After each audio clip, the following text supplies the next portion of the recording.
Hey there, Derek here from Pacific Coast Auto in Japan, and we're looking at a 1995 Honda Acty Street. This is the Raccoon version. Take a look.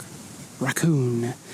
Perfect for driving around Raccoon City, because it is in Japan, and zombies are real in Japan. Now this one here, 1995 with 81,000 kilometers. It's in rather rough condition. We knew that when we bought it from auction, but this is the review video where you'll get to see exactly how rough it is before this one gets shipped off to the USA. It already has somebody who owns this one. It was purchased to order from auction. And so we'll go over the auction inspection sheet. We'll show the condition of it, and then we'll throw it on a boat and it'll make its way over. Now, mostly before I get into the auction inspection sheet, the biggest problem is the body has a lot of damage on it and the interior is very dirty. Mechanically, it's good. It's a low mileage car. It's a Honda Acty. These are known to be quite reliable. And it is four-wheel drive, I believe. Let me just, an HA3. No, it doesn't look four-wheel drive. Let's just double check that. Yep, a non-four-wheel drive version. You can see a little bit of surface rust on the underside, but nothing that I would really worry about. There is some rust on the body. If it were my van, I would fully repaint it. It kind of deserves that. And probably in a, more of a standout color than this. This vehicle in the USA is teeny tiny and really going to stand out. I mean, it's teeny tiny here in Japan too, but it doesn't stand out as much because these are everywhere. But these tiny little vans from Honda, great little engine, good four-wheel drive system for the four-wheel drive versions of them. The two-wheel drive one has fewer things to go wrong, weighs less, gets better fuel economy, and maybe even feels a little bit better to drive. I don't think it's that noticeable though. Now here's the auction inspection sheet, and this is their guide to the condition, so let's go over this. Before we get into it, you'll notice the body is supremely bad, and there is the rust pointed out here. There is a little bit more rust that was not pointed out. You do have to read between the lines a little bit, and we can help you do that if you have any questions. But if you do see rust on a body of a car, there's a good chance that there's going to be some more rust somewhere else. These inspections in total are probably no more than about 5 to 10 minutes on your average car. On one that's rougher like this, that typically is going to be a little bit longer, but they are not that detailed. Hence why we do these videos. So anyways, let's get into this. It's a 95 Honda Street. It's an auction grade 3.5, interior, exterior B. That's a bit of a joke. It's definitely a 3.5 C and C in my opinion. But do keep in mind that these sheets, there are lots of different inspectors. They're rushed for time. They have to do like 1,000 of these a day. There's going to be some difference in what you get graded. And so these grades are really only a starting point. Then you gotta consider the whole sheet. And if you see this BB and you're like, oh, it's a grade 3.5B, well, let's take a look at the sheet, and you see this, then you can consider if that's something that you want. Of course, you'll pay less for a vehicle that's in rougher condition, and there are reasons definitely to buy one in rougher condition. Maybe you want to pay less, you want one that's mechanically sound with low mileage, but you don't care about the body because it's going to be put to work, or you're intending to repaint it, or you want to put it on some cool lowered wheels that stick out and over fenders and stuff, and you're going to make it your own. Certainly reason to get one that's a little bit beat up, but yep, it's going to need some work. Okay, so it says paint peeling. It says lots of damage here for scratches and dents, A3 and bad paint on the back bumper, and then just general scratches and dents everywhere else with some uneven paint and some rust. Okay. This is a 5-speed manual. Of course, you can get them in automatic, but most of them seem to be manuals.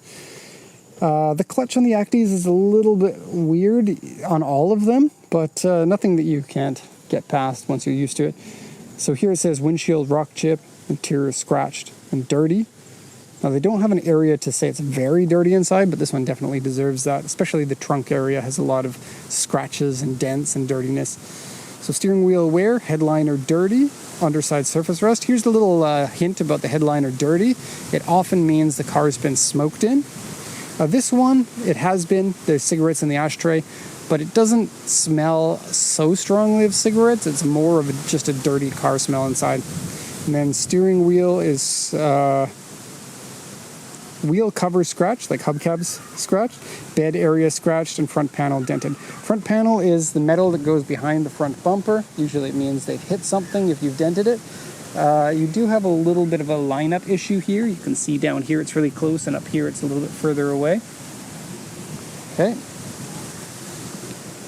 Same thing goes on this side. So the front panel is going to be down there, and it's going to have been dented. So let's do a walk around of this raccoon version. The raccoon is, a cute name for some sort of a trim level. You get probably decals, slightly different seats. You get the bigger door mirrors that are basically just a design thing. Maybe the side skirts, the front bush or the front underbar and the rear underbar. Really not a lot that's different, just enough to give itself a different name and maybe different marketing.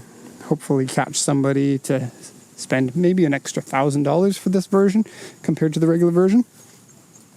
And when you're looking from afar, you're not going to see much of that damage. You might notice that the paint isn't as bright and shiny. I guess if you wash it, you're going to get some of that brightness back.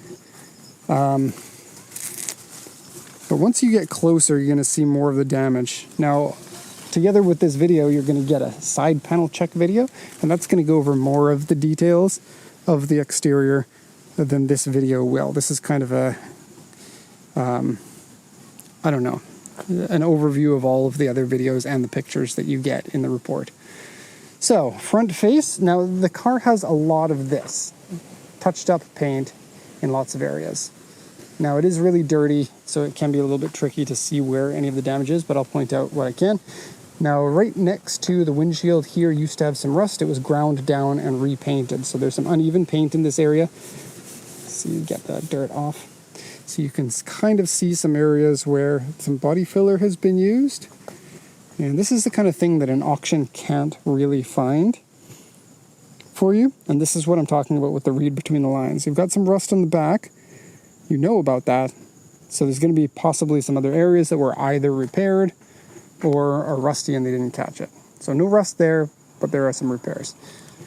So this section here, lots of either scuff there or some touch-up paint, scratch and a dent here. And there's just so much. I'm going to be skipping some of it. Lots of scratches around the door handles is a very common thing, especially for kind of a lower grade vehicle. I'm not sure what it is, but it seems like people who don't maintain their vehicle that well also keep the vehicles really, really dirty inside. It's kind of like the two go together. Big areas of damage here, here, here. So if you see one that on the auction has lots of exterior damage, you can kind of assume that the interior is also going to be rather on the weak side. And here's the rust I was talking about that was missed on the auction sheet. Mosquitoes trying to eat me. Weird thing about Japanese mosquitoes is they don't seem to affect me. They don't puff out. Here's more of that rust. And I don't get really that itchy from them. But this isn't a foreigner thing, because people in our office certainly do. Kind of a weird little thing there for me. Canadian mosquitoes, man, I'm not very happy about those. I'm glad that the mosquitoes here in Japan are too weak to handle me. Maybe it's because I've got super immunity. Now this back bumper is really messed up. Get off of me, mosquitoes. It is still annoying that the mosquitoes are here. So lots and lots of scratches. Has been repainted, but they didn't sand it down before repainting it, so there's a texture underneath. It looks like it was a dog coming in and putting like paws on here to get up. Back bar has some fade on it and it isn't mounted completely straight.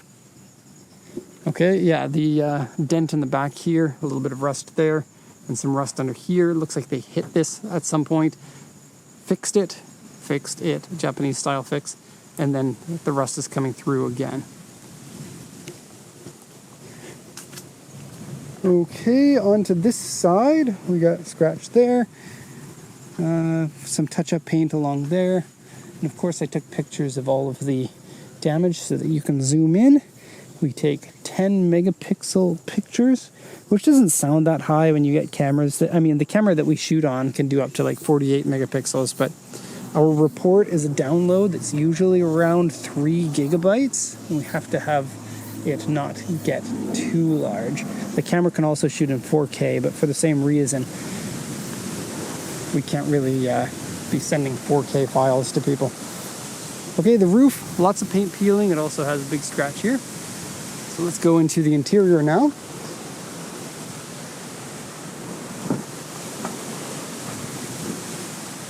Okay, now all K vehicles are 4-seaters by like regulation. You can't have a 6-seater K vehicle. Some 6-seater K vehicles are available, but they're not technically K vehicles because they'll have a bigger engine and you have to pay higher tax on them. So there's like the, oh geez, what's the name of that?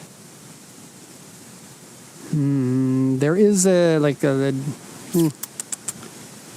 can't recall offhand. Oh, Daihatsu Acty, which is like a 1.1 liter version of a K van with 6 seats in it. So, very dirty carpet, very, very scratched up interior here. Tons of scratches there, some fade on these cards, scratches all across here, and all in this area. We also have some whiteness, don't know what it is exactly. And this part here is rusted and they painted over the rust. So you can see a texture of rust underneath. Lots of bad scratches on this side as well. Same thing as that, as the right side. And then an incredibly dirty headliner. I don't know how you get a headliner this dirty. There's like splashes and marks and stuff. This is a well-used K-van. The oil was also fairly low. It was down to like 1/8 of the difference between the low and the high mark. So you're going to need some oil. It should be safe to ship like this. The cars aren't really run that much. Now, K-vans all have this. I don't know when they started, but definitely all the 80s ones and on have 2 sliding doors. So then you can get into them from either side, which is nice and handy. Big entrance, lots of leg room. It is a teeny tiny little vehicle. Fronts, not so much room. Backs, tons of room. Okay, now these seats are dirty. Of course, they need to be cleaned. But they also have the stow and go, kind of a Honda staple. You can flip this down and then the whole seat can go down in this section here to make a completely flat bed area here. Great for sleeping in it if you need to. You can, I don't know, from here to the back, maybe that's about 170 centimeters. So you have to curl up a little bit unless you're not that large. A benefit of not being tall. You have a bar back here. This bar can flip up. You have to put the seats out of the way in order to do it, but you flip up the bar and then it protects any of the cargo from going forward through the driver's area if you have those seats flipped down. That's the same reason for those bars in the window, is to prevent the window from breaking when a box knocks into it. Okay. Normally I'd have the engine running. The engine of this one runs well, but the alternator has gone bad, so it can only run when there's a battery jump box attached to it. So it's going to need to go into repair before it can be sent off to export. Lots of sun damage and scratches in here. Incredibly dirty fabric piece, and I think the fabric piece is exclusive to the Raccoon version. This is the kind of thing that they would give you for the upgraded versions. Very, very dirty, and it's kind of peeling away. It's also peeling more on the other side. It shouldn't be more than a little bit of spray glue in there and then clamping it on to fix it. Seats here. Okay. Okay. Steering wheel, lots of wear on it. It's worn smooth. It's supposed to have a texture like this, but it's smooth everywhere. Floor mats are ripped down here. And you have a little bit of paint wear here with the starting of surface rust on top. And paint wear there. Okay, here you can see it is not a 5-digit odometer. That's 81,000, not 181,000. AC works nice and well. The steering is manual steering, but it's a very light vehicle and no engine on the front. The engine's in the middle, and the tires are really, really thin. Makes it really easy to steer. And these things can turn so tightly, it's amazing. Very dirty. Tape deck has been smoked in. Here, you want to try Japanese cigarettes, now's your chance. Okay, 5-speed manual. Some of the earlier K vans are 4-speed. Probably good to have the 5-speed. E-brake is good. And a lot of damage down there too. I don't know how you get so many scratches on these. It's almost like they did it on purpose. Oh, and these kind of don't sit in there as nicely as they should, both of them. Okay. Oh, and yeah, missing a knob here for audio. All right. So we are done with this vehicle. I'm going to go take a shower when I get back to the office. I wish. But that's going to be all. Thank you so much for watching. As usual, if you have any questions, please send them my way. Thank you so much for watching, and have a nice day.